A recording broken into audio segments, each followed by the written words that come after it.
PM Modi के करीबी गिरीश चंद्र मुर्मू ही खोल रहे उनके दावों की पोल। कंट्रोलर एंड ऑडिटर जनरल की रिपोर्ट ने मचा रखा है सरकार में बवाल। एक के बाद एक खोल रहे भ्रष्टाचार की कलई। इन दिनों भारत के नियंत्रक एवं महालेखा परीक्षक के हवाले से कई मीडिया रिपोर्ट्स में सरकारी कामकाज की बड़ी खामियां सामने आ रही हैं। कुछ दिन पहले सीएजी की ऑडिट रिपोर्ट के आधार पर पेंशन योजना के फंड में हेराफेरी का दावा किया गया।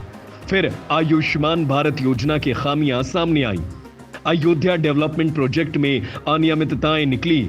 लेकिन क्या आपको पता है इस समय देश के सीएजी गिरीश मुर्मू कौन है, जिनकी ऑडिट रिपोर्ट से आए दिन सरकारी कामों की पोल खुल रही है?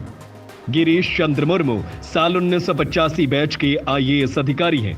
गुजरात कैडर से आते हैं, लेकिन पैदाइश ओडिशा की है। 21 नवंबर 1959 को मयूरभंज जिले में उनका जन्म हुआ। पढ़ाई लिखाई भी यहीं हुई। राज्य की उत्कल यूनिवर्सिटी से पॉलिटिकल साइंस की डिग्री ली। बाद में चले गए इंग्लैंड, वहां की बर्मिंघम यूनिवर्सिटी से एमबीए की डिग्री ली। फिर 26 साल की उम्र में आईएएस बने। सीएजी की आधिकारिक वेबसाइट के मुताबिक गिरीश चंद्र मुर्मू के पास प्रशासनिक, आर्थिक और इंफ्रास्ट्रक्चर के क्षेत्रों का काफी ज्यादा अनुभव है। वह भारत सरकार में कई बड़े पदों पर जिम्मेदारी संभाल चुके हैं। उन्होंने व्यय विभाग में अलग अलग वक्तों में सचिव और संयुक्त सचिव का पदभार संभाला। वित्तीय सेवा विभाग और राजस्व विभाग में विशेष और अतिरिक्त सचिव भी रहे। केंद्र की जिम्मेदारियों से पहले गिरीश ने गुजरात में नरेंद्र मोदी के सीएम कार्यकाल के दौरान स्पेशल ड्यूटी ऑफिसर और सीएम कार्यालय के प्रधान सचिव के तौर पर काम किया था। 3 साल पहले 8 अगस्त 2020 को उन्हें देश का नियंत्रक एवं महालेखा परीक्षक बनाया गया। गुजरात सरकार में रहने के दौरान मुर्मू पर कुछ गंभीर आरोप भी लगे। 2002 के दंगों और तत्कालीन मुख्यमंत्री नरेंद्र मोदी की हत्या की साजिश में शामिल होने के आरोपी इशरत जहां और 3 लोगों की विवादास्पद हत्याओं की जांच में उनका नाम सामने आया था। साल 2013 में सीबीआई ने गिरीश चंद्र मुर्मू से इशरत जहां एनकाउंटर केस में पूछताछ की थी।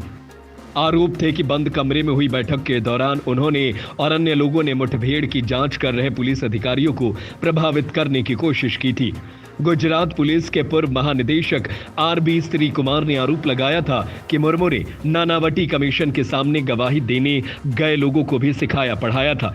मुर्मू ने कथित तौर पर श्री कुमार के साथ तथ्य छिपाने को लेकर जबरदस्ती की थी। हालांकि मुर्मू सभी आरोपों को खारिज करते रहे। साल 2014 में प्रधानमंत्री बनकर केंद्र में आए नरेंद्र मोदी ने मुर्मू को याद किया। इसके बाद उन्हें व्यय विभाग में बतौर सचिव और संयुक्त सचिव, वित्त सेवा विभाग में विशेष सचिव और राजस्व विभाग में अतिरिक्त सचिव समेत कई पदों पर काम किया। 2015 में ईडी के प्रमुख पद के लिए भी उनका नाम सामने आया था।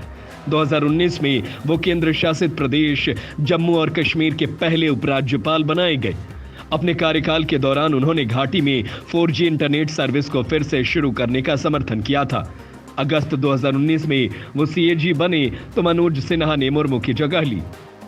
मार्च 2023 में मुर्मू को जिनेवा में अंतर्राष्ट्रीय श्रम संगठन के एक्सटर्नल ऑडिटर के पद के लिए चुना गया। फिर मई में वो दूसरी बार WHO के एक्सटर्नल ऑडिटर के रूप में चुने गए।